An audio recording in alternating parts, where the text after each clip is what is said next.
Bonjour à tous et bienvenue sur notre chaîne où on parle de bien-être à tous les niveaux. Aujourd'hui, je voudrais vous parler d'un philosophe allemand célèbre, Friedrich Nietzsche de Sénèque, un philosophe romain célèbre.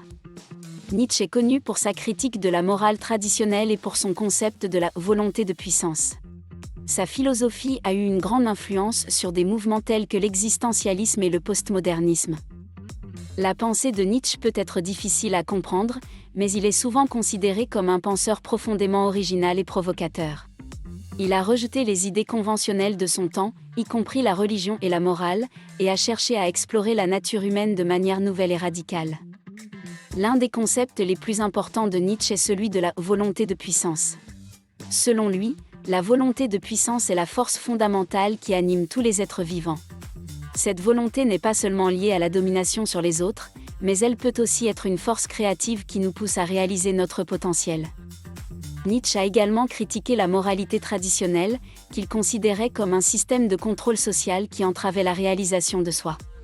Il a soutenu que la moralité devrait être fondée sur les besoins individuels et les désirs plutôt que sur des normes imposées de l'extérieur. Enfin, Nietzsche a également développé une idée importante de la transvaluation des valeurs. Selon lui, les valeurs conventionnelles de son temps devaient être remises en question et renversées pour permettre une nouvelle forme de pensée et de création. En somme, Nietzsche est un penseur complexe et fascinant dont les idées continuent d'influencer la pensée contemporaine. Son concept de la volonté de puissance, sa critique de la morale traditionnelle et son idée de la transvaluation des valeurs ont inspiré des mouvements philosophiques tels que l'existentialisme et le postmodernisme. Maintenant passons à un autre grand philosophe qui a écrit des livres fascinants. Sénèque était un philosophe stoïcien qui a vécu au 1er siècle de notre ère. Il est connu pour ses nombreuses contributions à la pensée stoïcienne, ainsi que pour son rôle en tant que conseiller de l'empereur Néron. Sénèque a écrit de nombreux ouvrages sur la philosophie, notamment Lettres à Lucilius et De la brièveté de la vie. Dans ces ouvrages, il a exposé les principes stoïciens, tels que l'importance de la sagesse, de la vertu et de la raison. Sénèque a également joué un rôle important en tant que conseiller de l'empereur Néron. Bien que cela puisse sembler surprenant, Sénèque a utilisé son influence pour essayer d'atténuer certains des excès de Néron et pour le guider vers une gouvernance plus juste et plus équilibrée. Cependant, la relation entre Sénèque et Néron s'est finalement détériorée et Sénèque a été forcé de se suicider sur ordre de l'empereur. Malgré cela, sa pensée stoïcienne et son héritage philosophique ont continué d'influencer les générations suivantes. En somme, Sénèque est un philosophe romain remarquable dont les contributions à la pensée stoïcienne sont toujours étudiées aujourd'hui.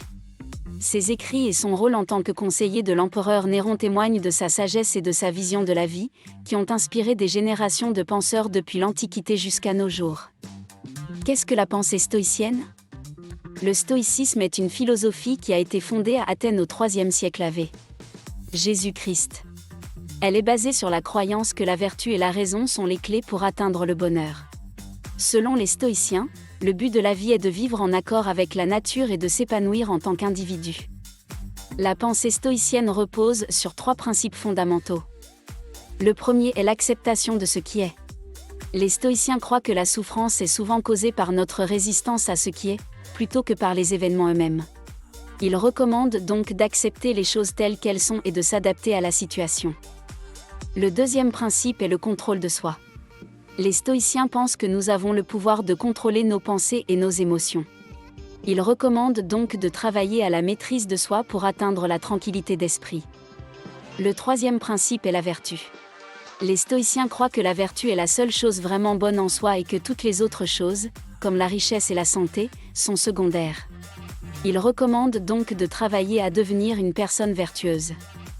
La pensée stoïcienne a eu une grande influence sur la philosophie, la psychologie et la culture populaire.